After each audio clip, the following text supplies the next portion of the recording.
je vais vous parler de Ce que je ne veux pas savoir de Deborah Levy.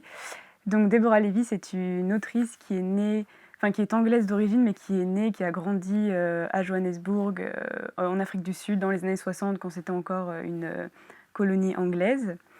Et donc bon, c'est un livre un peu aussi très bien pour l'été, parce que du coup toute la première partie du livre, c'est l'Afrique du Sud, elle décrit beaucoup la nature là-bas et la chaleur, donc c'est un livre qui peut vous mettre dans une atmosphère très estivale.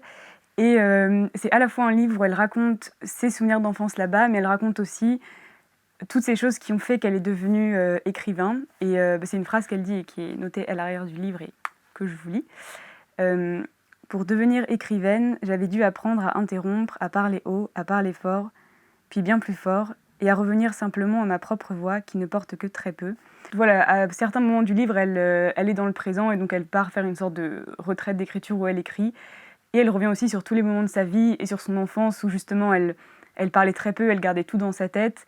Et c'est à force aussi de bouillonner, de garder tout ça et de garder tout ce qui s'est passé en Afrique, parce que son père a été arrêté parce que justement lui il était contre la colonisation là-bas. Il y a eu aussi à l'adolescence le retour en Angleterre, donc l'énorme chamboulement d'être arraché à une patrie qui était la vôtre sans vraiment être la vôtre et d'être dans un pays qui n'est plus vraiment le vôtre.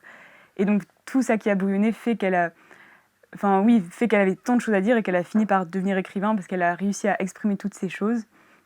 Et donc c'est très intéressant, c'est bien sûr très biographique, mais très aussi, oui, mémoire d'enfant, mémoire de jeune fille et mémoire de femme aussi. Et c'est très sensible, très beau, très touchant et très très bien écrit et très, très intense aussi. Et enfin oui, je sais pas, quand elle décrit par exemple voilà, des scènes africaines, on se retrouve vraiment dedans, et quand elle parle du Londres des années 70, on se retrouve dedans, ou dans l'adolescence. Et c'est en même temps quelque chose qui parle vraiment de littérature et d'écriture et de qu'est-ce que c'est d'être un écrivain et qu'est-ce qu'on a à dire et quelles émotions on a qui sont si fortes qu'on a besoin de les dire.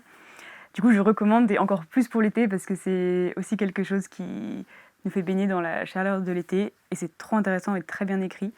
Du coup, je le recommande parce que c'est trop, trop, trop, trop bien, trop bien, trop bien.